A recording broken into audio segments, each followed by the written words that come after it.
Aujourd'hui, je vais parler de ce que c'est que d'être guidé par le Saint-Esprit. Et s'il y a une chose dont j'adore parler, c'est bien ce sujet. Dans le livre des Actes, nous voyons que le Saint-Esprit était une partie active de l'Église. C'était celui qui agissait dans les premiers disciples. Il les guidait. Il veut faire partie de notre vie et de l'Église actuelle.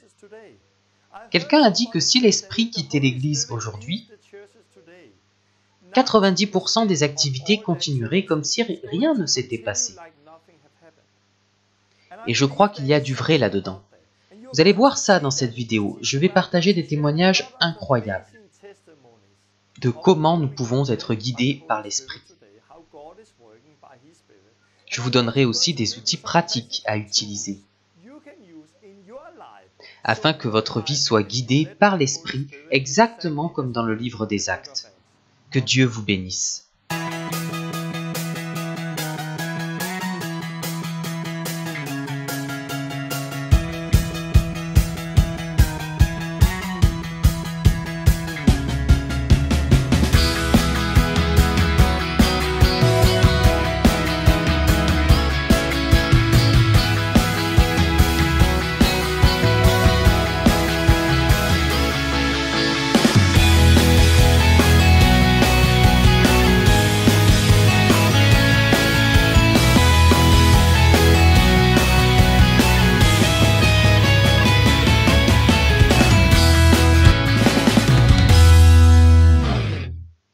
Bienvenue, c'est la leçon 12 sur 20.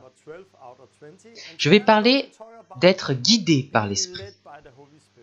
Comment marcher selon l'Esprit. Comment l'écouter et être guidé par lui. J'adore les enseignements sur ce sujet. Il y a quelques années, ma famille et moi avons eu un avant-goût de ce que Dieu nous avait préparé à ce sujet. Et quand on y a goûté, on s'est dit, c'est ce que nous voulons. Nous voulons cette vie, car tout est question d'être guidé par l'Esprit. C'est tellement plus que seulement venir à l'église le dimanche. Beaucoup de gens pensent que la Bible dit que vous pouvez marcher selon la chair ou selon l'Esprit. Donc marcher selon la chair, c'est vivre dans le péché. Et nous sommes d'accord là-dessus. Mais alors, ils pensent que marcher selon l'Esprit, c'est l'opposé de vivre dans le péché. C'est juste ne pas pécher. Donc je suis une gentille personne qui ne vit pas dans le péché. Et je vais à l'église le dimanche, puis je vis mon quotidien, en essayant de ne pas faire certaines choses, puis revenir le dimanche. Mais être guidé par l'Esprit, c'est bien plus qu'essayer de ne pas pécher puis aller à l'église. C'est vivre une vie surnaturelle. C'est marcher selon l'Esprit. C'est aller d'un endroit à un autre. Ce n'est pas rester immobile et ne pas pécher. C'est vivre une vie exaltante où le Saint-Esprit nous guide dans le quotidien. Et vous en aurez un avant-goût. Car je donnerai plusieurs témoignages incroyables. Et à la fin, je donnerai des outils pratiques qui vous aideront à marcher selon l'Esprit et vivre cette vie. Avant, j'aimerais prier, puis je répondrai à des questions concernant l'enseignement précédent.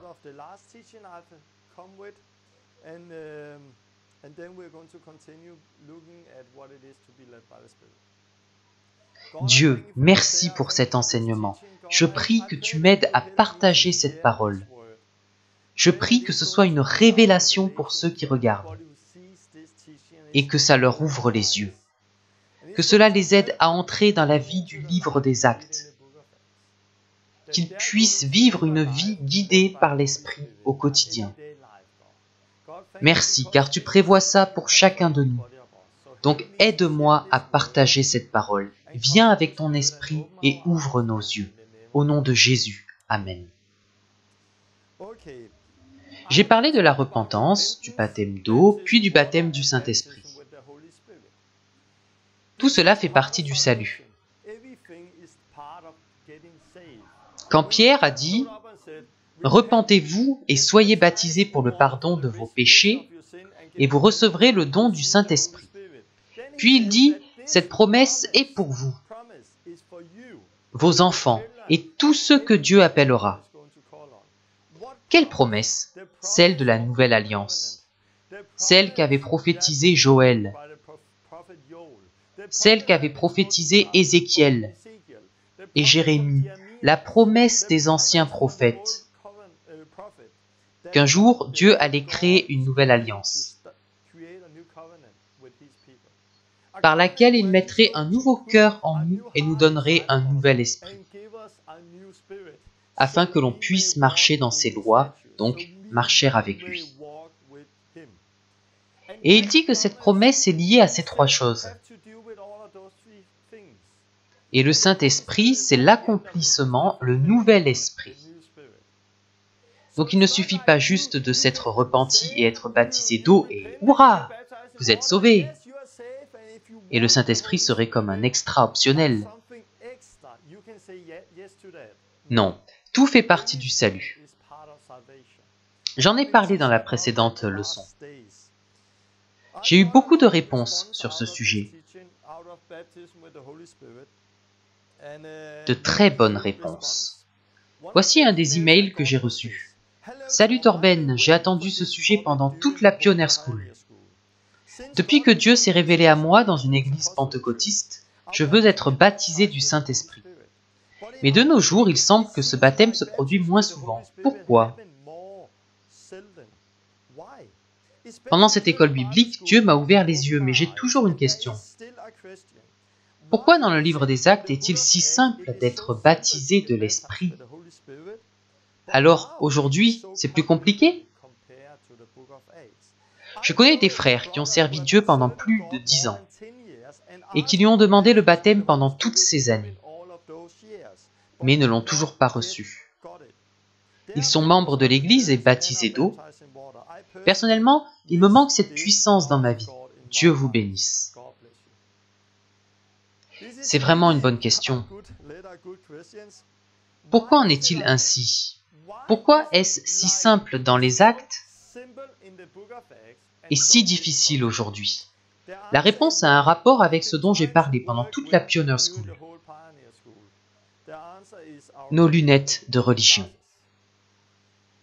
Nous avons beaucoup d'enseignements qui ne sont pas fondés sur la parole de Dieu, mais sur la tradition. Nous avons beaucoup de fausses doctrines et beaucoup de craintes.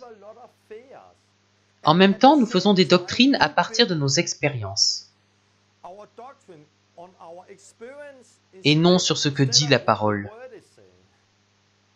Et c'est la même chose avec la guérison et les autres sujets que j'ai abordés.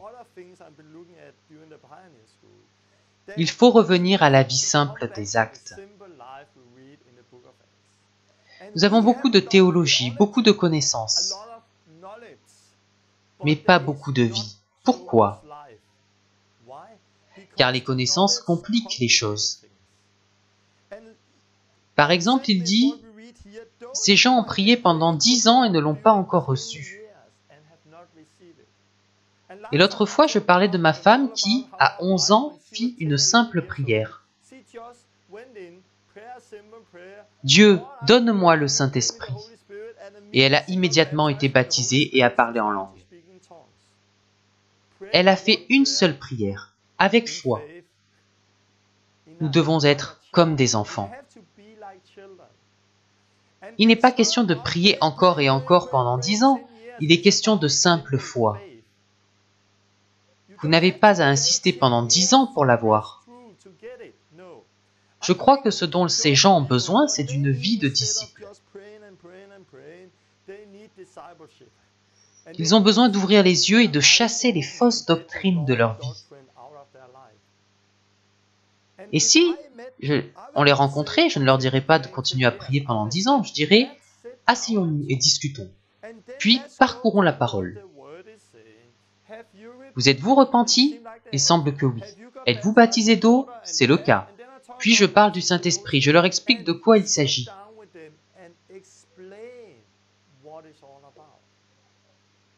C'est ce dont nous avons besoin, l'apprentissage. Si je vais parler à une réunion d'église et que 10 personnes viennent me voir, je prie pour eux et 5 d'entre eux sont baptisés de l'Esprit instantanément. Alors je partirai de là et seulement la moitié auront été baptisés. Pourquoi les autres n'ont-ils pas été baptisés? Car il est question d'apprentissage. Il faut prendre les gens là où ils sont et les aider à faire le pas suivant. Certains ne se sont peut-être pas repentis, d'autres ne sont pas baptisés d'eau et doivent régler un problème avant. D'autres ont simplement besoin de chasser la crainte de leur vie. Donc je voudrais qu'on se concentre sur l'apprentissage, plutôt que de parler à un pupitre, puis s'attendre à ce que tout se produise. Il faut prendre les gens là où ils sont, s'asseoir et partager la parole avec eux. Une femme m'écrit aussi. Je n'arrivais pas à recevoir le Saint-Esprit, mais j'avais besoin d'être délivrée. Elle dit que quelqu'un lui a parlé, alors elle a brûlé tous ses livres New Age. Puis 2 personnes ont prié et elle a été délivrée. 15 minutes plus tard, j'étais dans ma voiture et j'ai commencé à louer Dieu en anglais. Puis des langues ont commencé à sortir de moi. Alors j'ai arrêté la voiture pour pouvoir profiter de cette expérience. Donc cette femme n'avait pas reçu le Saint-Esprit tout de suite. Mais quelqu'un a pris du temps avec elle, lui a parlé et elle a pu comprendre. Il y avait encore des choses desquelles elle ne s'était pas détournée. Et quand elle s'en est détournée, elle a pu être libérée d'un démon. Après ça, le Saint-Esprit a pu venir en elle.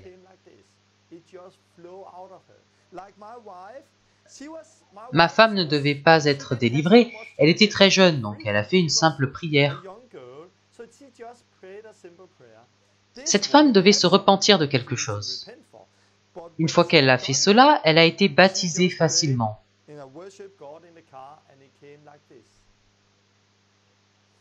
Donc si vous ne l'avez pas encore, vous avez besoin de prier Dieu avec foi, évidemment, mais surtout de pédagogie. Il faut faire les choses dans l'ordre, étape 1, étape 2, étape 3. Une autre personne m'écrit. Je prie pour le baptême de l'Esprit depuis vendredi, mais je ne l'ai pas encore reçu. Malheureusement, personne dans ma ville n'enseigne cela, donc j'espère que vous pourrez m'aider.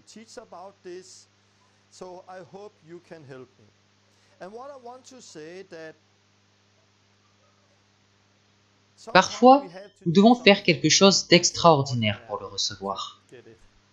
Dans le livre des Actes, au chapitre 8, les gens en Samarie n'avaient pas encore reçu le Saint-Esprit. Quand les apôtres à Jérusalem ont appris cela, ils sont allés là-bas pour leur imposer les mains, afin qu'ils puissent le recevoir. Et parfois, ce dont nous avons besoin, c'est de prendre la voiture et partir. Allez voir d'autres personnes que celles avec qui vous avez toujours été. Allez dans une autre église, trouvez d'autres gens qui l'ont reçu et demandez-leur de prier pour vous. Car cette promesse est pour vous, vos enfants, et tous ceux que Dieu appellera. Ok, je vais parler du fait d'être conduit par le Saint-Esprit. J'adore cette partie. Je pourrais partager beaucoup de témoignages sur ce sujet. La prochaine leçon sortira dans 1 mois, après Noël.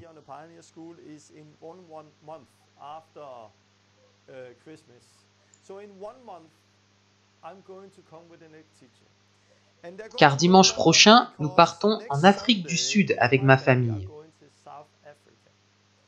Et cela a aussi un rapport avec le Saint-Esprit. Je crois que tout ce que nous faisons est en fonction de cette direction de l'Esprit.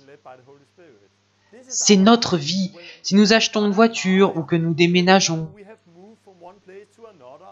nous voyons que Dieu est là et qu'il nous guide par ce Saint-Esprit. Et la raison pour laquelle nous allons en Afrique du Sud, c'est parce que quelques mois auparavant, nous allions en mission en Pologne. Je conduisais et ma femme était à côté. Elle m'a regardé et m'a dit « Il y a une chose dont j'ai parlé à Dieu, mais pas à toi. » De quoi as-tu parlé à Dieu sans me le dire? J'étais vraiment curieux de savoir.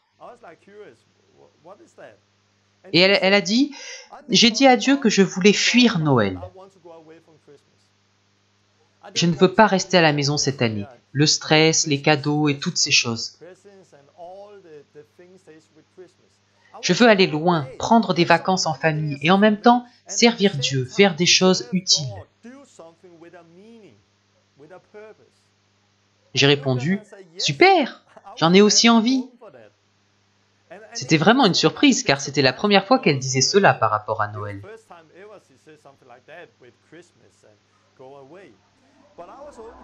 Mais je me suis dit « Mais qui va vouloir nous inviter pour Noël ?» Car toutes les églises que je connais sont fermées à cette période.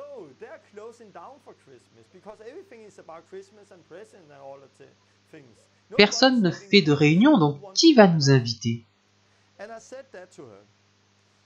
Mais nous avons prié et remis cela à Dieu. 2 heures plus tard, nous étions en Pologne et j'ai lu mes emails.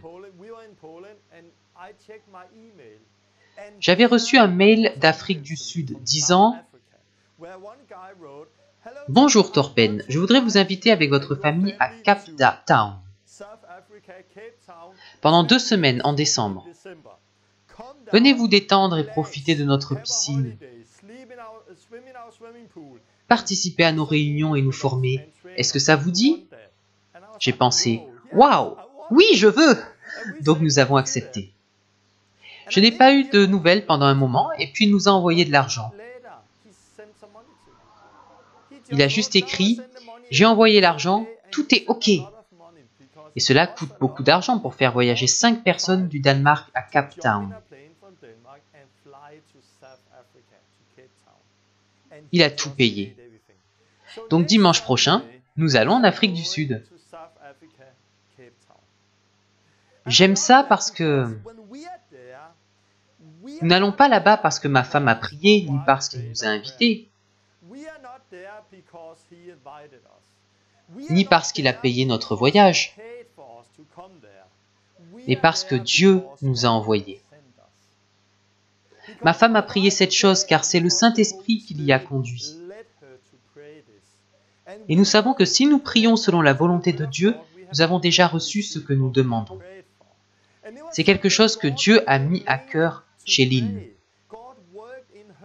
Elle a prié et en même temps, Dieu a agi dans un homme en Afrique du Sud qu'on n'avait jamais vu. Dieu lui a dit de nous inviter et il nous a donné l'argent pour venir. Et dans ces cas-là, nous savons que nous sommes exactement là où Dieu veut que nous soyons.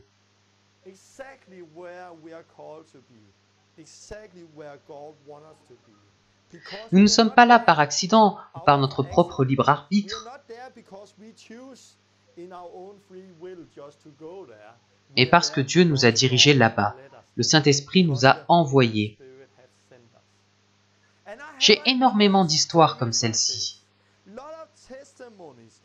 par lesquelles on peut voir comment l'Esprit travaille et nous guide.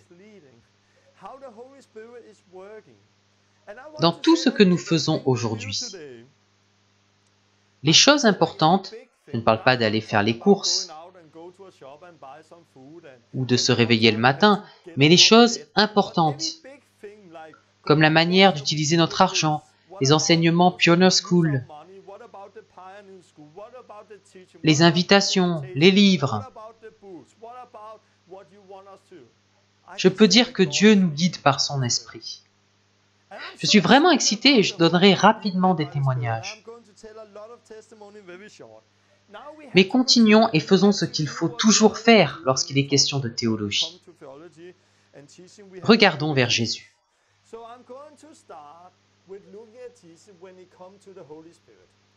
Évidemment, le Saint-Esprit faisait partie de la vie de Jésus depuis le début. Il a été conçu par le Saint-Esprit, donc il était là dès le début. Mais en même temps, Jésus devait aussi être baptisé du Saint-Esprit. Lorsque Jean l'a baptisé, le Saint-Esprit est venu sur lui. Et après qu'il ait été baptisé, nous lisons en Luc 4, 1, « Jésus, rempli du Saint-Esprit, revint du Jourdain, et il fut conduit par l'Esprit dans le désert, où il fut tenté par le diable pendant 40 jours. » Donc nous lisons qu'après avoir été baptisé de l'Esprit, Jésus était rempli du Saint-Esprit. Nous lisons qu'il était ensuite conduit par l'Esprit dans le désert où il fut tenté.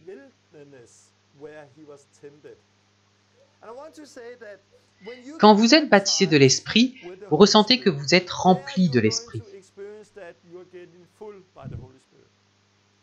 Donc ce baptême n'arrive qu'une fois dans votre vie, quand vous le recevez.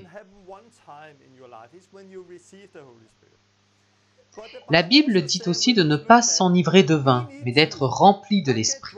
Éphésiens 5, 18.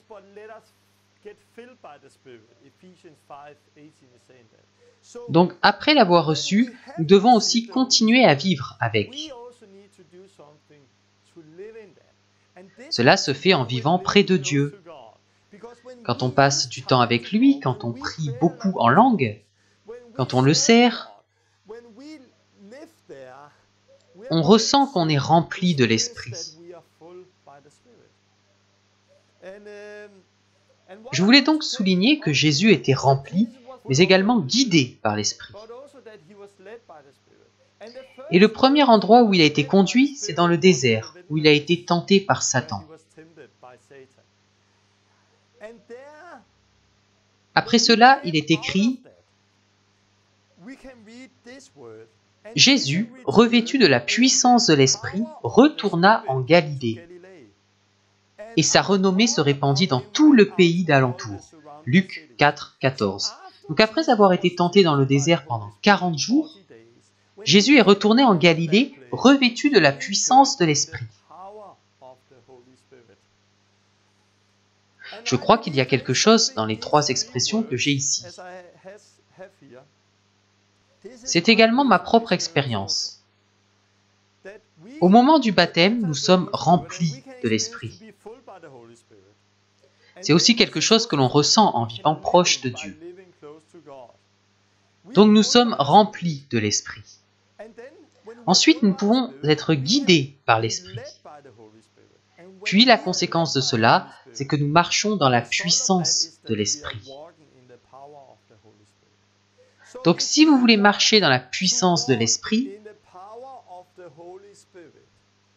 vous devez être baptisé de l'Esprit. Et si c'est le cas, alors approchez-vous de Dieu. Prenez le temps et laissez le Saint-Esprit vous remplir et jaillir de votre être intérieur. Lorsque vous prenez du temps avec Dieu et que vous apprenez à être guidé par l'Esprit, alors vous verrez la puissance du Saint-Esprit dans votre vie. Car lorsque vous êtes guidé par l'Esprit, vous savez que là où vous êtes, ce moment et cet endroit précis, vous n'y êtes pas par accident, mais parce que l'Esprit vous y a conduit.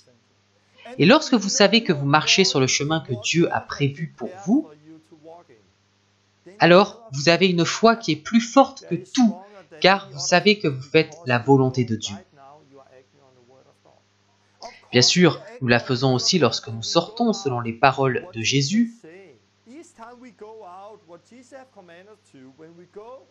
Même si ce n'est pas l'Esprit qui nous guide. Lorsque nous agissons selon la parole, il est avec nous, nous le savons. Mais en même temps, nous avons beaucoup de craintes dans nos vies. Mais lorsque vous expérimentez que l'Esprit vous guide vers un moment particulier, vous n'avez plus la même crainte. Car vous êtes sûr et certain que Dieu vous a envoyé et qu'il est présent à ce moment. Je partagerai quelques témoignages à ce sujet. Jésus a été baptisé du Saint-Esprit. Mais il a quand même pris du temps pour être avec Dieu.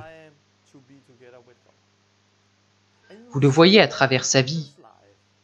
Juste avant qu'il ait dû choisir les 12 disciples, nous lisons « En ce temps-là, Jésus se rendit sur la montagne pour prier, et il passa toute la nuit à prier Dieu. » C'était juste avant de choisir ses 12 disciples. Il y a d'autres passages où Jésus sortait très tôt le matin. Il allait au lit après le coucher du soleil et sortait prier bien avant le lever du soleil.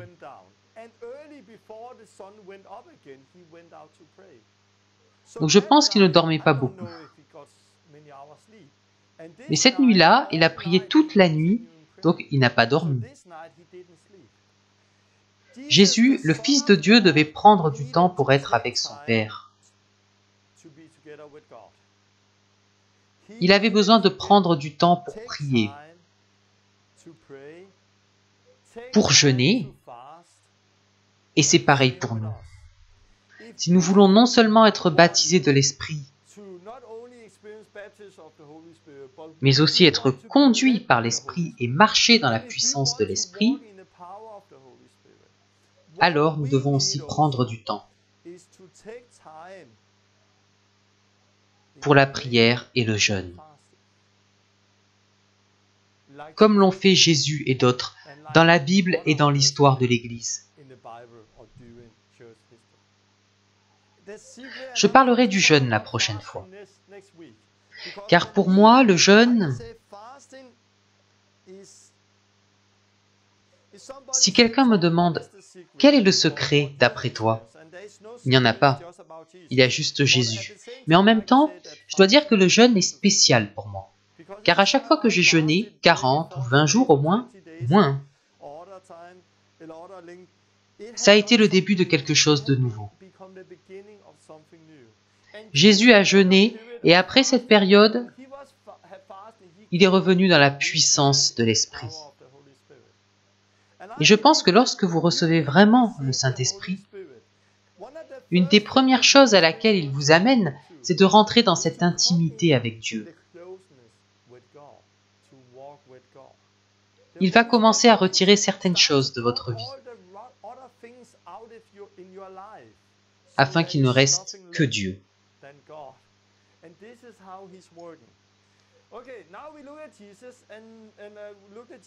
Maintenant, regardons les premiers disciples.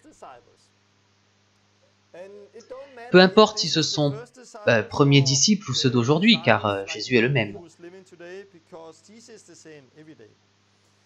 Je vais maintenant lire des passages concernant le Saint-Esprit dans le livre des Actes. J'ai entendu quelqu'un dire que si le Saint-Esprit quittait l'Église aujourd'hui, 90% des activités continueraient normalement. 90% de toutes les activités des églises, les programmes, les réunions, les louanges, les prêches, continueraient comme si de rien n'était. Et malheureusement, je pense que c'est vrai. Car la plupart des choses que nous faisons aujourd'hui sont liées à nos programmes. Nous avons le programme et l'argent, donc nous les faisons. Nous ne sommes pas vraiment dépendants du Saint-Esprit. Mais si vous regardez dans les actes, vous voyez que le Saint-Esprit était présent dans chaque chose. C'était lui qui travaillait dans l'Église. Mais avec l'Église catholique, beaucoup de choses ont changé. Notamment le Saint-Esprit qui s'en est allé. On a eu un grand système qui a perpétué et nous bâtissons encore dessus aujourd'hui. Mais comme vous allez le voir, l'Esprit faisait partie de l'Église primitive.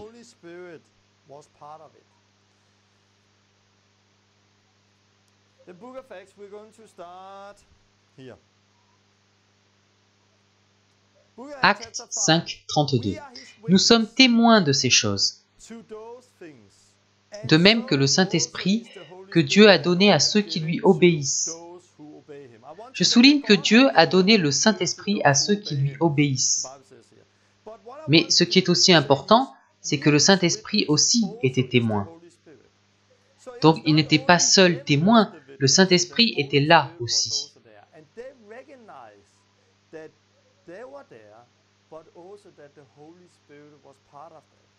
Puis nous lisons des choses telles que « l'Esprit dit à Philippe » Acte 8, 29, ou « l'Esprit dit à Pierre » Acte 10, 19.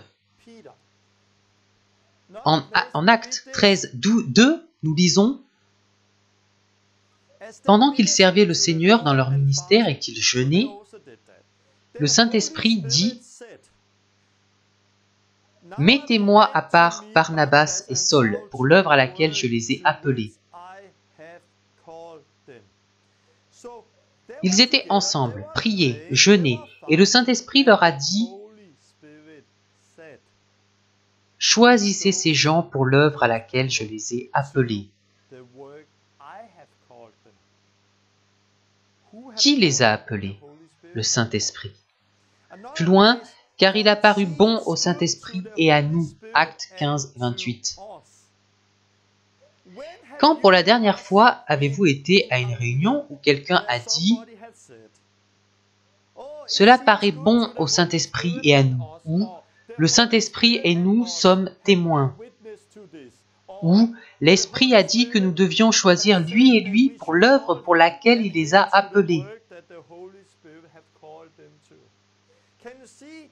Il n'était pas seulement question de ce qui semblait bon aux disciples, mais aussi à l'Esprit.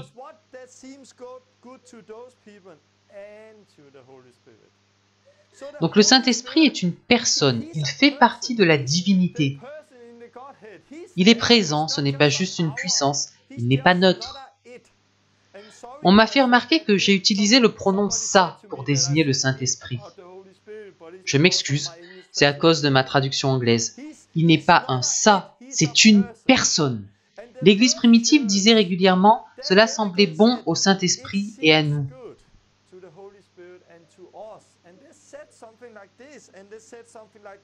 Nous lisons également « Ayant été empêchés par le Saint-Esprit d'annoncer la parole » Acte 16, 6. Par un mouvement de l'Esprit Acte 19, 21. Liés par l'Esprit, je vais à Jérusalem Acte 20, 22.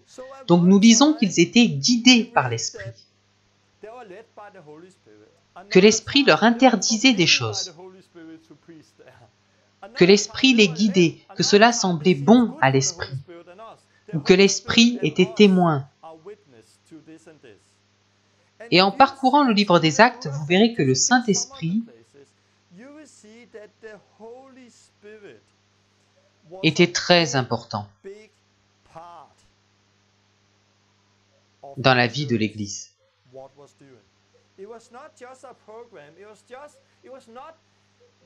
Le leader de l'Église était Jésus-Christ, travaillant sur terre par son Esprit. Jésus est assis à la droite de Dieu et le Saint-Esprit est ici sur terre. Il n'était pas juste une puissance pour guérir les malades. Non, c'est lui qui dirigeait les choses, qui disait où aller, qui choisir, où ne pas aller, etc.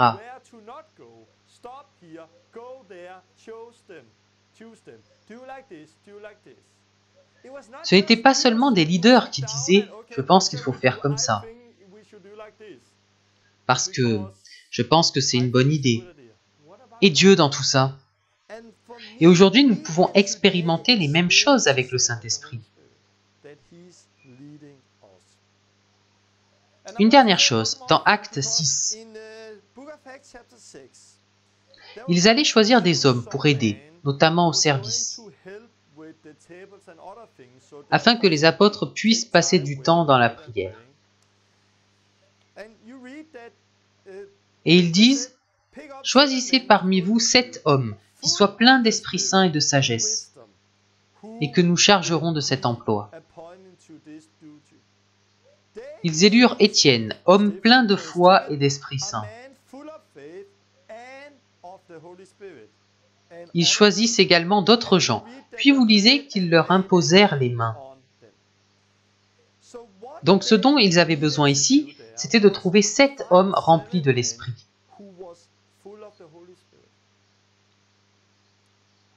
Car Dieu veut utiliser des gens remplis du Saint-Esprit. Car nous ne pouvons pas faire ce qu'il faut avec nos propres forces. Non, nous pouvons les faire en étant remplis de l'Esprit. J'ai écrit plusieurs livres, et ce n'est pas parce que je suis bon à l'écriture. Quand j'ai quitté l'école, je ne pouvais pas lire ni écrire. Je n'aurais jamais imaginé écrire un livre. Car avant de devenir chrétien, j'avais seulement lu un seul petit livre. Mais Dieu m'a choisi pour faire ceci. Pourquoi? Car je prenais du temps avec lui. J'étais rempli de l'Esprit. Et maintenant, je reconnais que tout ce que je fais, je le fais parce qu'il me guide. Je ne pourrais rien faire avec mes propres forces. Personne ne peut servir Dieu de ses propres forces. Donc ils allaient choisir des hommes pleins de l'Esprit. Et ce n'est pas parce qu'ils venaient d'être baptisés de l'Esprit. Ils vivaient dans cette plénitude et étaient en permanence remplis de l'Esprit. Vous lisez dans les Actes qu'ils priaient et que l'Esprit venait les remplir de nouveau. Ils prenaient du temps avec Dieu, c'est pourquoi ils étaient remplis de l'Esprit. Ils ont donc choisi ces hommes. Puis ils ont imposé les mains sur eux. Donc ils ne leur ont pas imposé les mains pour qu'ils reçoivent le Saint-Esprit.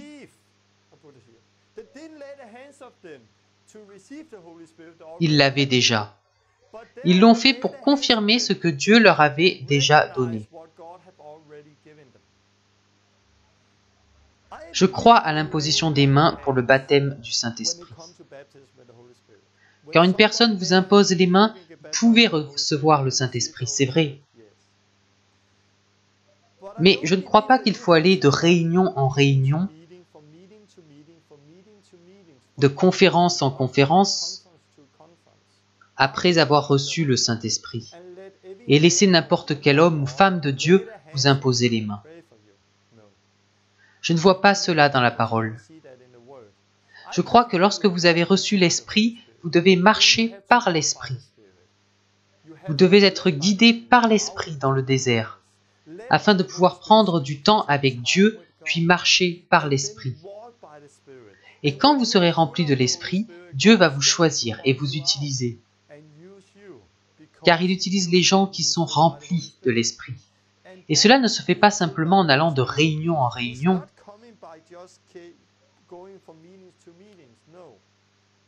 mais en payant un prix, en prenant du temps pour chercher Dieu. Maintenant, je vais partager des témoignages. Ces témoignages sur comment j'ai été guidé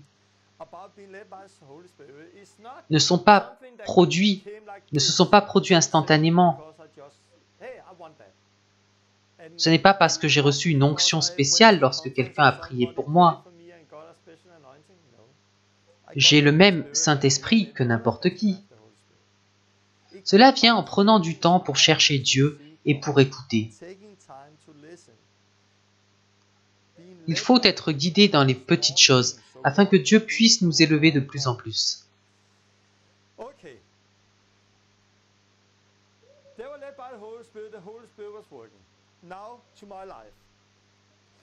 Il y a quelques années, j'étais parti camper.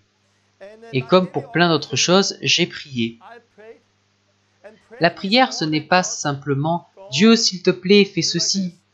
C'est un mode de vie, c'est une communion avec Dieu. Pour beaucoup de gens, prier, c'est ça. Je suis marié. Imaginez que je mette ma femme dans une petite pièce et 20 minutes par jour, je rentre dans cette pièce, Je m'assois et je lui raconte tout ce qui se passe pendant 20 minutes. Merci, et je sors. Le lendemain, je rentre dans la pièce, je parle pendant 20 minutes et je ressors.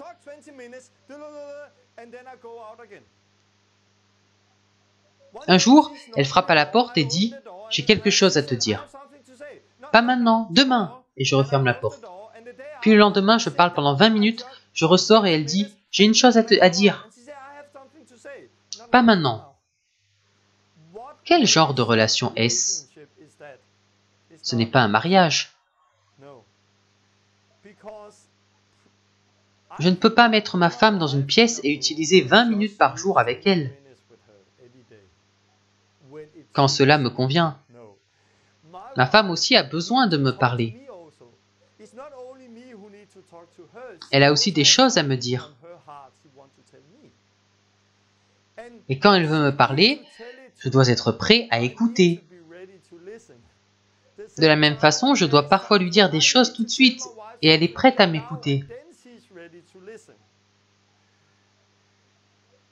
Beaucoup font cela avec Dieu. Ils le mettent dans une pièce, vont le voir 5 minutes par jour, et parlent, sans laisser le temps à Dieu de s'exprimer. Car la prière, ce n'est pas à sens unique, ça va dans les deux sens. Dieu nous parle également. Prier, ce n'est pas seulement s'enfermer dans une pièce. Ça en fait partie, mais prier, c'est un mode de vie. Voici comment je prie souvent. J'étais parti camper et je priais comme ça. Bonjour Seigneur, c'était vraiment bien hier. Qu'as-tu pensé de la réunion? Ok, j'ai reçu un email aujourd'hui et je ne sais pas exactement quoi répondre. Qu'en penses-tu? Que dois-je faire? Ah, et autre chose, à propos de ceci. Aide-moi à comprendre cette chose. Voilà comment je prie. Je parle avec Dieu, je l'intègre dans ma vie. Je lui parle de mes emails, de mes voyages, des choses avec lesquelles je lutte, de la parole de Dieu. Je ne comprends pas. Si ceci est la vérité, alors qu'en est-il de cela? Je prie de cette façon. Et souvent, je sens que Dieu agit dans ma prière, comme il agit dans ma femme Lynn. Le Saint-Esprit lui a mis une chose à cœur et Dieu a ouvert les portes afin que nous puissions partir pendant les fêtes de Noël. C'était le Saint-Esprit dans ma femme. Il y a quelques années, j'ai senti que le Saint-Esprit parlait à mon cœur. Prie pour ouvrir des portes vers la télé, afin que tu puisses parler de la théorie de l'évolution. Quoi? Ok. Ça m'est venu comme ça, le Saint-Esprit l'avait mis en moi.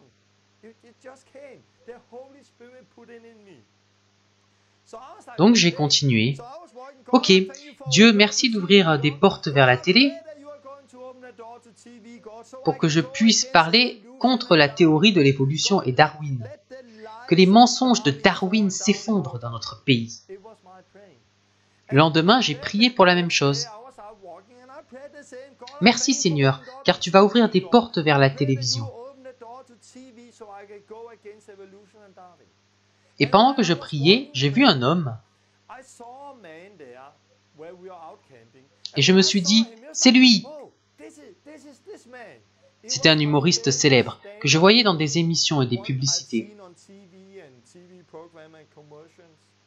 Comme beaucoup d'humoristes, il n'avait pas un langage très sain.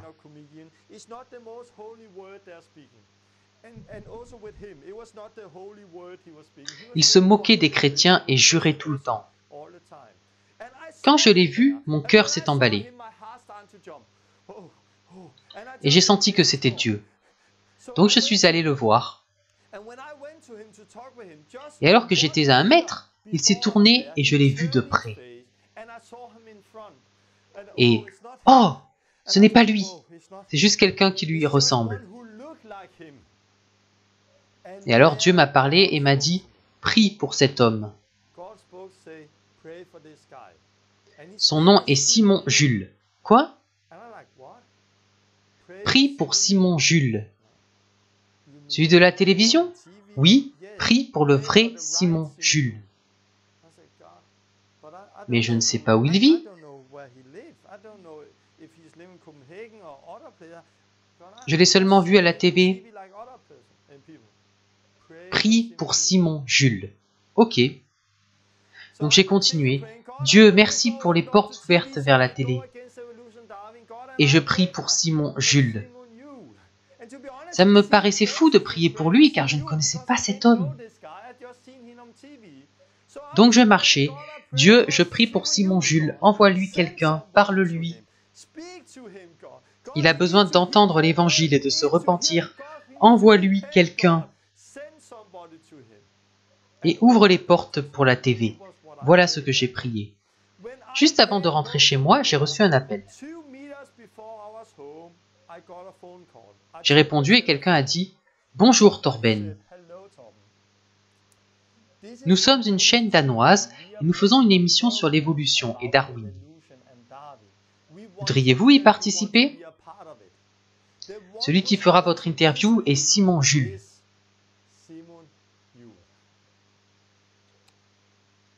L'homme pour lequel je venais de prier.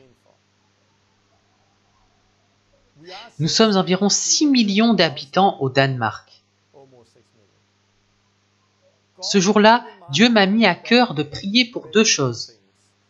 Ouvrir les portes vers la télévision afin de parler de la théorie de l'évolution et un homme appelé Simon Jules. J'ai prié pour ces deux choses, puis le téléphone a sonné. 2 semaines plus tard, j'étais à Copenhague, à côté de Simon Jules et son équipe. Nous prenions un café et je lui ai dit « Simon, je suis là grâce à vous. Je priais pour vous lorsque j'ai reçu l'appel et Dieu veut que vous vous repentiez. » Tout le monde m'a regardé, ils étaient choqués. J'ai raconté l'histoire et tout le monde était étonné. Puis nous sommes sortis dans la rue et nous parlions aux gens de Dieu et de l'évolution. À un moment, j'ai vu un jeune avec des béquilles et le Saint-Esprit m'a dit « Lui, lui !» Quand je l'ai vu, je savais que c'était Dieu, car le Saint-Esprit m'avait guidé. Donc j'ai dit « Simon, venez avec moi !» J'ai prié pour ce garçon et il a été complètement guéri. Il pouvait marcher sans les béquilles, je les portais comme ça. Et Simon me regardait comme ça. « C'est quoi ça, Torben? De quoi tu parles? Ça? Qu'est-ce que c'est? Tu n'as pas lu la Bible? C'est ce qu'on lit dans la Bible. » Plus tard, nous avons été dans un grand musée.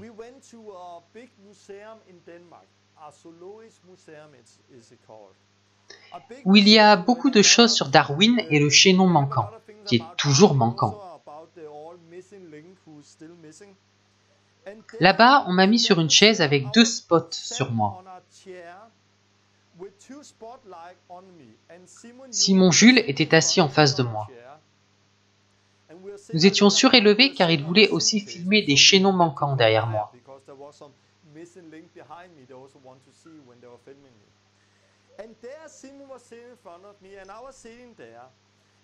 Et pendant 1h30, il m'a posé des questions sur Dieu et sur l'évolution. Il a dit, « Croyez-vous vraiment en l'arche de Noé, que Dieu a créé la terre et le ciel en 6 jours? Et l'ADN, et ceci, et cela. Si Dieu vous demande de tuer votre femme, allez-vous le faire? » Il a posé beaucoup de questions en 1h30.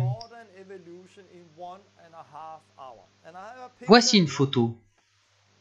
Me voici avec les 2 spots. La chaise est posée sur une valise. Et voici Simon Jules. Il m'a posé des questions pendant 1h30. Vous voyez ici un des chaînons manquants. Répondre à ces questions sur ma foi, c'était comme être au paradis. Car pendant 7h30, je savais tout. C'était vraiment spécial car pour chaque question, j'avais une réponse. Et plusieurs fois pendant l'interview, je me suis dit « Waouh, d'où ça vient ça ?» Mais je savais que ça venait du Saint-Esprit. Que dit Jésus dans Marc 13 ? Quand on vous emmènera pour vous livrer, ne vous inquiétez pas d'avance de ce que vous aurez à dire. Mais dites ce qui vous sera donné à l'heure même, car ce n'est pas vous qui parlerez, mais l'Esprit Saint. Marc 13, 11. C'est ce que j'ai vécu ce jour-là. Des gens m'ont demandé « Pourquoi vas-tu à cette émission? Tu sais que ce sont des humoristes. Ils veulent se moquer de toi. » Et j'ai répondu « Je n'y vais pas parce qu'ils m'ont invité. J'y vais parce que Dieu m'a envoyé. Peu importe ce que diraient les gens autour de moi, je savais que je devais y aller, car Dieu m'avait envoyé. » En regardant l'émission, j'ai remarqué qu'ils avaient presque oublié de parler de Darwin. C'est principalement mon témoignage qui remplissait l'émission. Je parlais de Dieu qui m'avait guidé et du garçon qui avait été guéri. Et des centaines de milliers de gens ont regardé. Ensuite, des gens qui m'ont connu grâce à cette émission m'ont contacté pour des prières ou autres. Voici donc un témoignage sur comment le Saint-Esprit peut nous guider. Car Jésus est le même hier, aujourd'hui et éternellement. Le Saint-Esprit est le même hier, aujourd'hui et éternellement. Aujourd'hui, il peut nous parler et nous guider de la même façon que dans le livre des Actes. Il n'y a rien de tel que ça. Je ne parle pas de ministère, mais de la vie quotidienne. Je me souviens quand ma fille avait 10 ans, elle est allée à l'école en vélo. On s'est salué et elle est partie. Puis je suis parti dans la direction opposée pour prier. Alors le Saint-Esprit m'a parlé. « Stop, ta fille a besoin de toi. » « Quoi ? Ta fille a besoin de toi. » « Mais non, je viens de la quitter. Ta fille a besoin de toi. » Donc j'allais dans cette direction, mais le Saint-Esprit m'a arrêté. J'ai donc couru dans l'autre sens. Il y avait 1,5 km jusqu'à l'école, et au bout d'1 kilomètre, j'ai vu ma fille. Elle était sur un petit pont. Elle était à côté du vélo et elle pleurait. J'ai dit « Coucou Stéphanie !»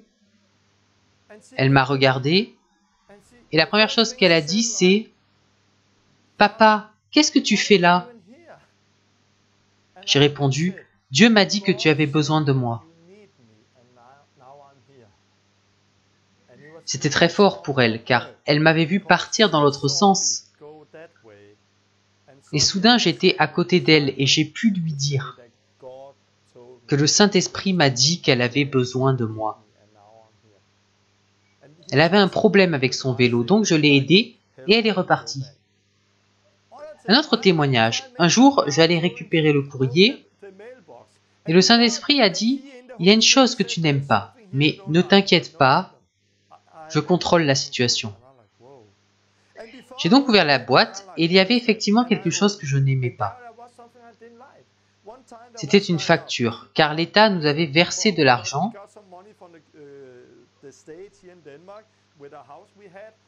et nous devions rendre beaucoup d'argent, mais on ne l'avait pas. Mince, mais Dieu est aux commandes. Le Saint-Esprit m'avait prévenu. Donc je les ai appelés pour leur demander de vérifier. Ils ont dit « Ok, nous vous rappellerons. » C'était il y a 6 ans. Ils ne m'ont jamais demandé l'argent. Donc l'Esprit Saint peut nous guider au quotidien. C'est la vie à laquelle nous sommes tous appelés. Je vais partager une autre histoire pour que vous compreniez comment ça fonctionne. J'étais sorti évangéliser et je parlais avec quelques jeunes. Puis un jeune s'est approché de moi et le Saint-Esprit m'a dit «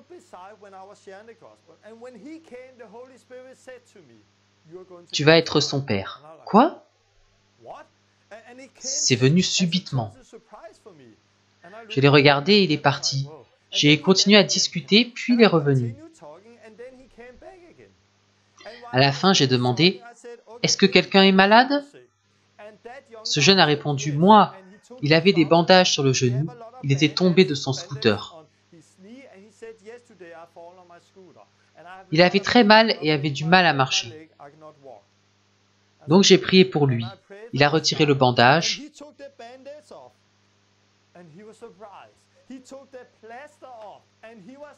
Et il était très surpris. Il a retiré sa genouillère et il s'est mis à pleurer en disant « Je n'ai plus mal ». Je l'ai pris à part et je ne le connaissais pas, mais j'ai dit « Parle-moi de tes parents ». Il était surpris et dit « Mon père est mort et ma mère va mourir, elle est très malade. »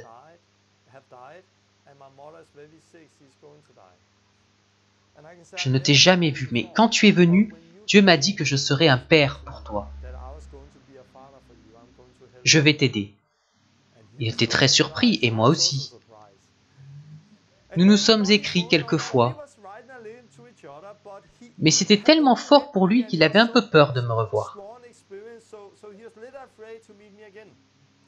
2 semaines plus tard, des étudiants en journalisme sont venus me voir et m'ont interviewé dans un Burger King. L'un d'eux a dit « Nous voulons voir et filmer ce que vous faites dans la rue. » Oh, maintenant? Sincèrement, je ne voulais pas, j'étais fatigué, je voulais rentrer. Mais comme il a demandé, je me suis dit « Ok, allons-y. » Donc nous sommes allés en ville. Sur le chemin, j'ai prié dans ma voiture. Et j'ai senti que le Saint-Esprit me parlait. J'ai regardé ma main et j'ai pensé « Une main, oui, une main dans un bandage. Dieu envoie quelqu'un dans la rue qui a un bandage et qui va être guéri. Merci, car ce sera un témoignage pour ces gens, au nom de Jésus. » On était dans la rue et on ne trouvait personne qui voulait discuter. Et alors j'ai vu le jeune que j'avais rencontré 2 semaines auparavant. « Hey, comment vas-tu? »« Je vais bien. » Puis j'ai vu qu'il avait un bandage à la main. « Qu'est-ce qui se passe? » « Je ne sais pas, c'est arrivé hier et j'ai mal. » Je suis avec des étudiants en journalisme et ils ne croient pas à cela. « Puis-je prier pour toi? » « Oui, bien sûr. »« Ils peuvent filmer, prendre ton témoignage? » « Oui. » Donc il leur a raconté comment on s'était rencontrés et comment il avait été guéri du genou. Puis j'ai prié pour lui et une fois encore, il a retiré le bandage. Il était en larmes et la douleur était partie. C'était une révélation pour eux et c'était très fort pour lui. Maintenant, il était prêt à me revoir et on s'est donné rendez-vous.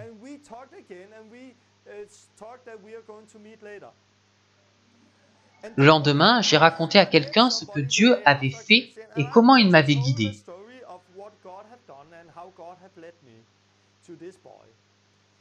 Puis il m'a dit « Je sens que le Saint-Esprit me dit de te donner $200 pour toi et ton fils. »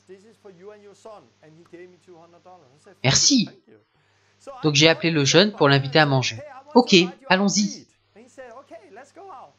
Maintenant j'avais l'argent, donc nous sommes allés manger. Il a dit « Torben, je voudrais te dire quelque chose. » Te souviens-tu le jour où tu as prié pour ma main? Je ne sors jamais dans la rue. C'était la première fois que je sortais en ville après l'école. Je rentrais, mais j'ai senti en moi quelque chose qui me disait « va en ville ». Et alors je t'ai rencontré. À ce moment-là, je priais dans la voiture pour que Dieu envoie quelqu'un avec un bandage. Car Dieu savait que ce jeune avait un bandage. Dieu lui a parlé, va dans la rue, on s'est rencontrés, et il a été guéri. 2 jours plus tard, il m'a appelé, Torben, mon scooter est en panne, et je ne peux pas aller à mon nouveau travail. Mais comme j'avais l'argent, j'ai payé, et ça a coûté exactement ce que j'avais. Et il a pu aller au travail. Tout s'imbrique, Dieu agit. Et c'est ce que j'aime là-dedans. Car je rencontre beaucoup d'athées et de sceptiques par rapport à Dieu. Ils sont aussi sceptiques par rapport aux guérisons. Mais non, c'est juste dans la tête, je n'y crois pas. Ils pensent que c'est psychologique. Mais quand je donne des témoignages sur comment j'ai été guidé par l'Esprit, les gens se taisent, ils sont étonnés. Car ce ne sont pas juste des choses que je peux imaginer. Dieu peut me parler, mais il doit aussi parler à d'autres personnes. Et tout faire coïncider. Voilà ce que j'aime. J'ai vu beaucoup de sceptiques et de non-croyants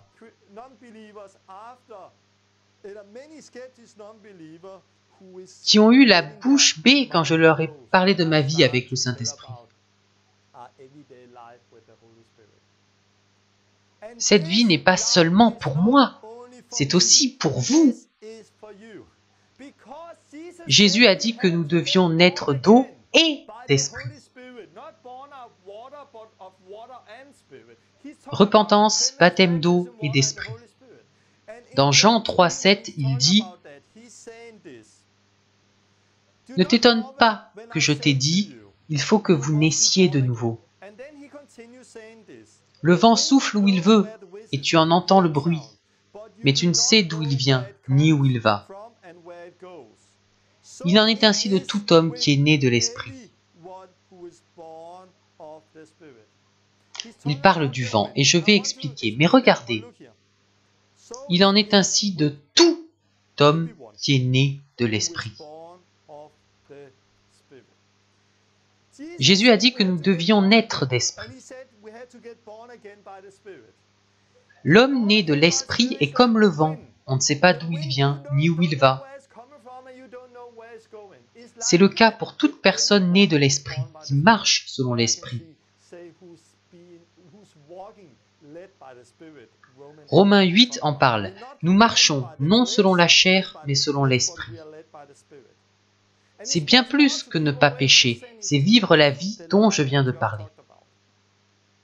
C'est être guidé par le Saint-Esprit. Le vent, parfois le vent souffle par là, puis dans l'autre sens, puis dans cette direction, et il revient. Donc le vent arrive d'ici, puis il vient de là, puis il accélère par là, et il revient lentement. C'est pareil lorsqu'on est guidé par l'Esprit. Dieu m'a dit, prie pour Simon Jules, va à Copenhague. Ta fille a besoin de toi, reviens. Prie pour ce jeune avec le bandage. Il a dit à ma femme, prie pour partir en décembre. Puis il a parlé à quelqu'un en Afrique et nous partons là-bas. Vous voyez, c'est comme le vent. Nous ne savons pas où nous allons chaque jour, nous savons juste que le Saint-Esprit nous guide. Un jour, il dit, par là, puis par ici.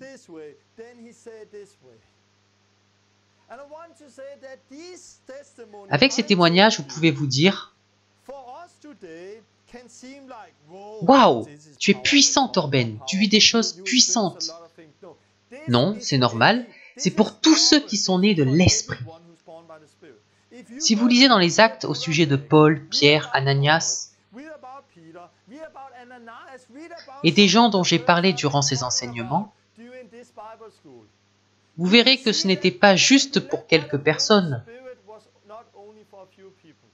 c'était pour tout le monde, et c'est pareil aujourd'hui.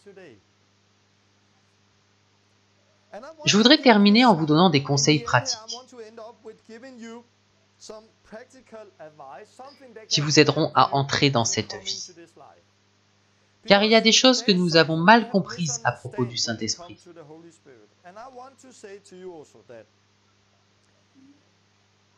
Je suis né de nouveau il y a 18 ans. Mais les premières années, je n'ai pas vécu ces choses-là. Et ce n'est pas parce que Dieu était silencieux à cette époque. Dieu me parlait depuis le jour de ma conversion.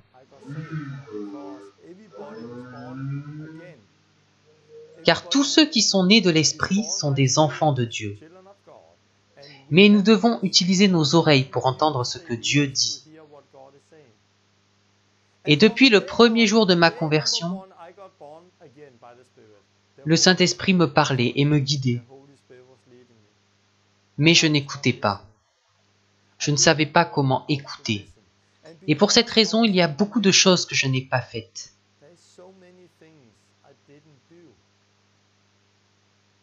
Quand j'y repense, ça me rend triste. Toutes ces choses que j'ai ratées parce que je n'écoutais pas. Car je faisais confiance en mes propres pouvoirs au lieu d'écouter le Saint-Esprit.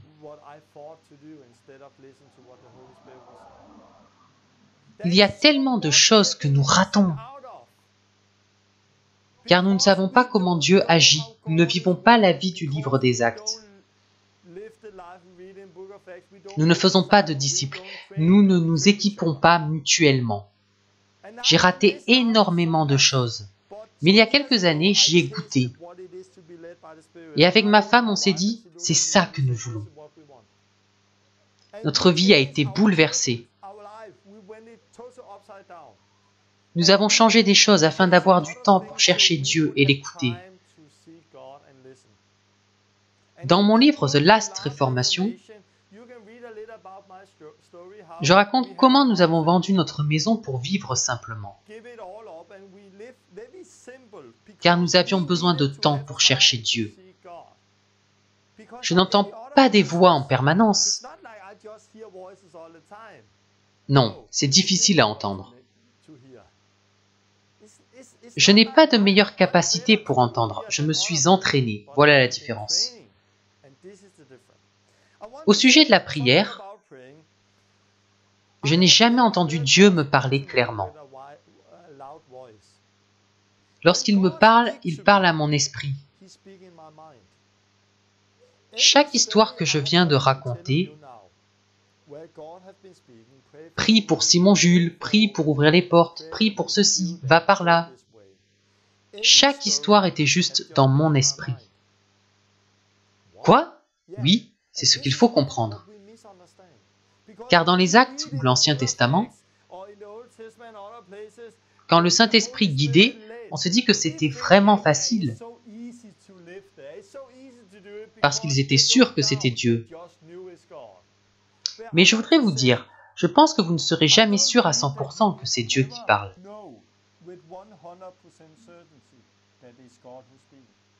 Car ce ne serait plus de la foi. Dieu veut que tout soit fait par la foi. Toutes les fois où j'ai raconté que Dieu m'a parlé, c'était toujours par la foi. J'avais une pensée, je devais choisir. Si je pensais que c'était Dieu ou pas, puis agir en fonction. Voilà comment j'ai commencé. Une fois, je marchais dehors et j'avais à cœur de chercher Dieu et apprendre à écouter la voix de Dieu. J'ai vu une forêt avec, au bout, un champ dans lequel travaillaient des hommes. Et j'ai eu une pensée, va leur parler. Non, non, non. Va leur parler. Non, non, c'est seulement moi. Et c'est ce que je me dis à chaque fois, c'est seulement moi.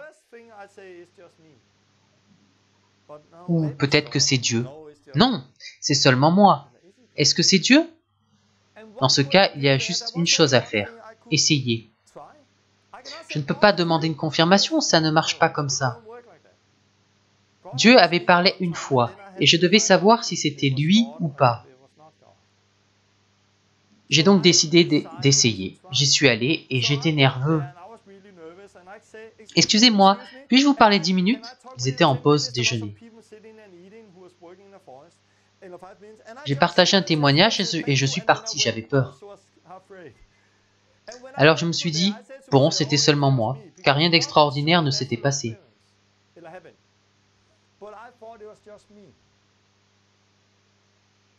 Mais une semaine plus tard, une fille est venue me remercier. Pourquoi? Mon frère s'était éloigné de la foi. Vous lui avez parlé dans la forêt et il est revenu à Dieu. Oh, génial! Donc je pensais que c'était moi, mais après ça, j'ai su que c'était Dieu.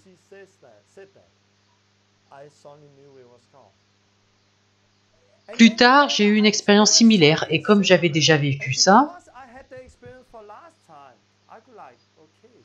ça m'a permis de discerner si cette pensée venait de Dieu ou pas.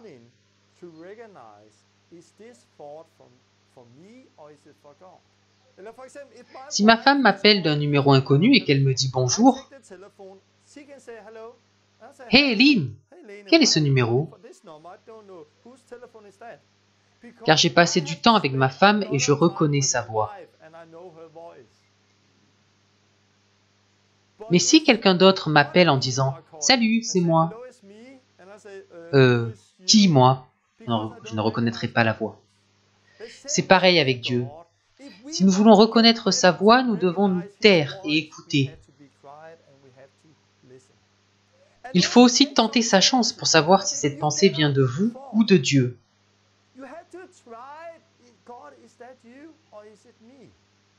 Dieu ne me parle pas fort comme ça ou comme ça. Il parle à mon esprit par une petite pensée. Ce sont des pensées qui arrivent de nulle part. Je ne suis pas là à me concentrer. Il ne faut pas essayer avec notre esprit. Il faut louer Dieu et se concentrer sur lui. Alors une pensée arrive. « Hé Dieu, c'est toi !» Donc il faut pratiquer. C'est toujours une question d'apprentissage. Vous commencez là où vous en êtes et vous devenez meilleur chaque jour. Pour écouter Dieu notamment. Mais il faut également avoir la foi. Vous devez croire et faire un pas avec foi. Dans Hébreux 5, lorsque Paul parle de la maturité, il dit que les chrétiens matures sont ceux dont le jugement est exercé par l'usage, à discerner le bien et le mal. Donc vos sens sont exercés par l'habitude. Nous devons donc exercer nos sens afin de discerner ce qui vient de Dieu. C'est aussi simple que ça. Quand Jésus parle de la prière dans Matthieu 6, 6, il dit « Mais quand tu pries, entre dans ta chambre, ferme ta porte et prie ton Père qui est là dans le lieu secret. Et ton Père qui voit dans le secret te le rendra. » Prie ton Père qui est là dans le lieu secret. On ne doit pas mettre Dieu sur une chaise puis l'interroger. Sur ce sujet, ok. Sur ce sujet, ok. On ne parle pas avec Dieu comme avec un homme. C'est à travers le Saint-Esprit. Et on apprend en s'exerçant, en utilisant ce que Dieu nous a donné. J'ai eu une pensée et je me suis demandé, est-ce que ça vient de Dieu? Alors j'ai essayé et non, ce n'était pas Dieu. Puis une autre fois, oui, c'était Dieu. Oui, c'était Dieu. Oui, c'était Dieu. Donc j'ai appris et après quelque temps, c'est devenu plus facile de discerner si cela vient de Dieu ou pas. Par contre, Dieu parle à notre esprit, mais en même temps, Satan peut aussi parler à notre esprit. Donc il faut tout éprouver par la parole. Si vous recevez « va prier pour lui », par exemple, vous pouvez le faire sans problème. Mais si vous recevez quelque chose de mauvais, ne le faites pas. Allez dans la parole pour avoir une confirmation. Et par votre sentiment intérieur, la paix. Sentez-vous que c'est une bonne chose ou pas? Car toute grâce descend d'en haut.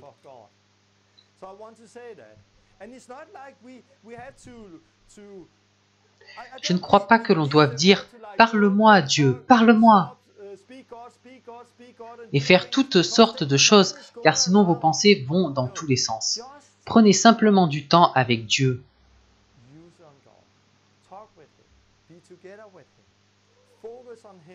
Concentrez-vous sur lui. Remerciez Jésus. Et une bonne chose si vous voulez vraiment être guidé par l'Esprit et savoir ce que Dieu dit, c'est de jeter votre télévision. Ça m'a beaucoup aidé, vraiment. Si vous regardez la télé plus d'1 heure ou 2 par jour, jetez-la. Si vous écoutez la radio toute la journée, jetez-la. Si vous écoutez de la musique toute la journée, jetez-la. Car après avoir regardé la télé ou écouté de la musique, la dernière chose que vous avez entendue continue à tourner dans votre tête. La dernière chanson, la dernière émission. Cumulé avec vos discussions, cela fait beaucoup d'activités dans votre tête. Pour cette raison, il n'est pas simple de savoir ce qui vient vraiment de Dieu.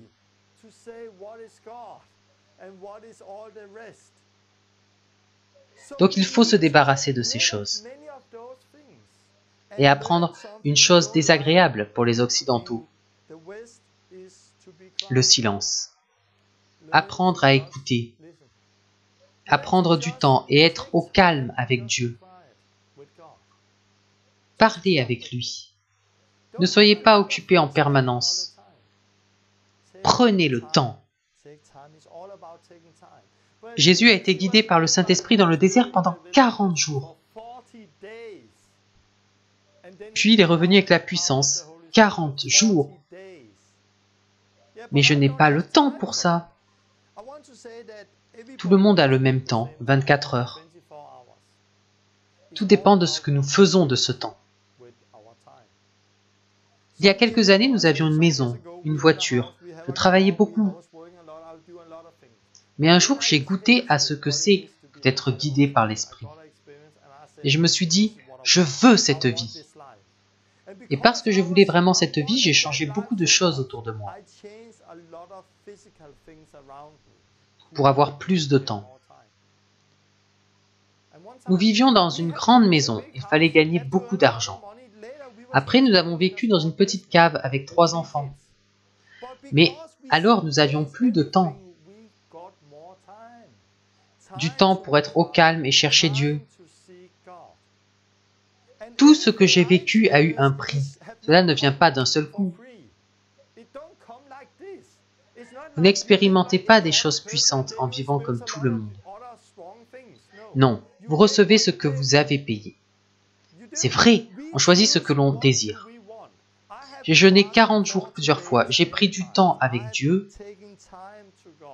Je sors beaucoup pour prier. Car comme tout le monde, je n'entends pas la voix de Dieu facilement.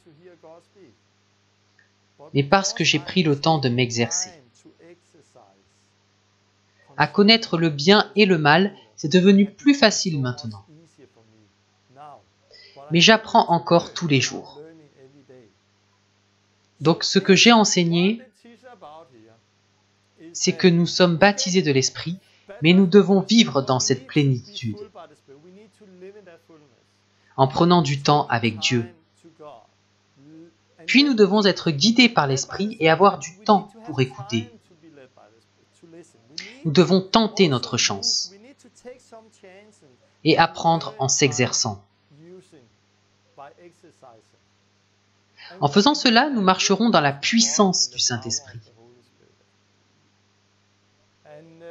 Le Saint-Esprit faisait partie de l'Église primitive et fait toujours partie de l'Église. Car il est le même, et c'est pour tout le monde. Pour vous, pour moi, pour tous. J'espère que cette leçon vous aura aidé et je vous encourage à prendre du temps. Prenez du temps pour être avec Dieu. Chassez les choses qui vous perturbent. Débarrassez-vous de toute la pollution sonore. Jeûnez en lisant la parole et en priant. La parole, la prière, vous et lui. Vous verrez que Dieu vous parlera plus clairement et cela vous aidera à discerner. Ok, quand Dieu parle, c'est comme ça. Puis encore, oh, c'est encore lui. Puis encore une fois. Alors nous vivrons cette relation où Dieu nous met des choses à cœur. Nous prions et elles arrivent. Il est question de la volonté de Dieu. Nous allons en Afrique, car Dieu a mis dans le cœur de ma femme de prier pour ça. Ce n'est pas « nous avons prié car ma chair le voulait ». Je veux aller en vacances, je veux une nouvelle voiture. Je ne crois pas à ça. Je crois que lorsque nous prions en accord avec la volonté de Dieu, nous avons déjà reçu. Mais nous devons connaître la volonté de Dieu et cela vient en vivant avec lui. La prochaine fois, après notre voyage, je parlerai du jeûne. C'est un message important. Je vous donnerai des outils pratiques. Envoyez-moi vos questions et j'y répondrai la prochaine fois. Ensuite, je continuerai avec Luc 10 et d'autres passages de la Bible. Dieu vous bénisse. Lynn va vous chanter une de ses chansons. Laissez les mots vous parler, car c'est votre vie. Combien de fois Dieu vous a-t-il parlé ces dernières années, sans que vous ayez été capable de l'entendre? Et parce que vous n'écoutiez pas, vous n'avez pas reçu ce qu'il avait pour vous. Tous ces témoignages et ces expériences gâchées, alors que Dieu a tellement plus pour chacun de nous. Mes premières années de chrétien, je n'ai pas vu cette vie. Mais un jour, j'y ai goûté et j'ai dit, voilà ce que je veux. Et aujourd'hui, je la vois de plus en plus. Ce n'est pas parce que Dieu parle plus, c'est parce que je m'améliore dans l'écoute et pour agir selon ce qu'il me donne. Si vous agissez avec foi, Dieu ne va pas dire « Que fais-tu ? Ce n'est pas moi qui parlais. » Non, il dira « Regarde cet homme » ou « Regarde cette femme » et il vous aidera à reconnaître sa voix.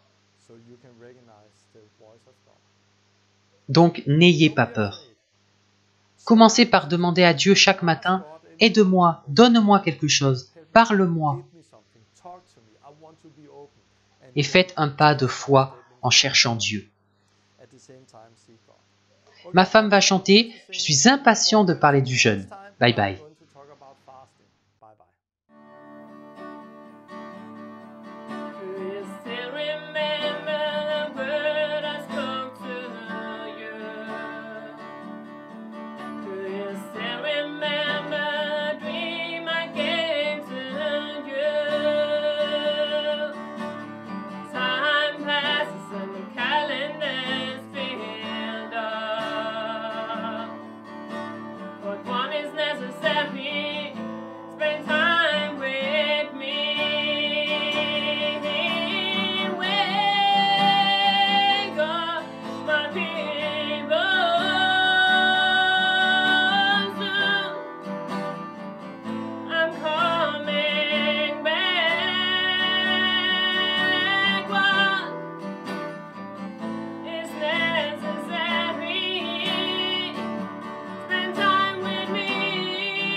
Deny yourself and lay your own will down. Follow me, no matter what the cost is. Then you will get eternal life. Wake up, my people, soon I'm coming back. What is necessary? Spend time with me. I'm guiding you. The salvation gospel of the kingdom shall be preached in all the world. Don't be absorbed in daily currents, but be faithful in what God has entrusted you.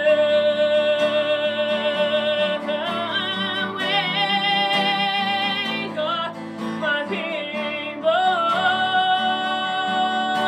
soon I'm coming back.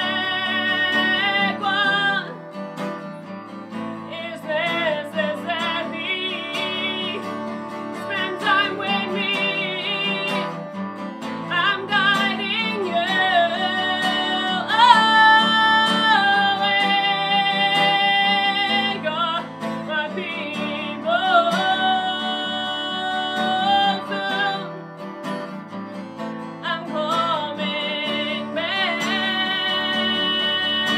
What is necessary? Spend time with me.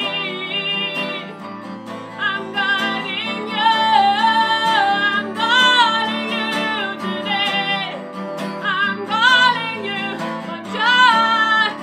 I'm calling you today. I'm calling you. I'm calling you. I'm calling you. Will you follow me, no matter what the cost is? Oh, will you lay your dreams down for me? I'm calling you. I'm calling you. I'm calling you. I'm calling you today. I'm calling you. I'm calling you. I'm calling you. Will you go and preach my word? Will you lay your hands on the sick people? Will you bring my freedom to people? I'm calling you. I'm calling you. I'm calling you. Will you go? Will you follow me? No matter what the cost is. Will you lay your dreams down for me? Oh, will you surrender everything to me? I'm calling you. I'm calling you. I'm calling you, my child. I'm calling you.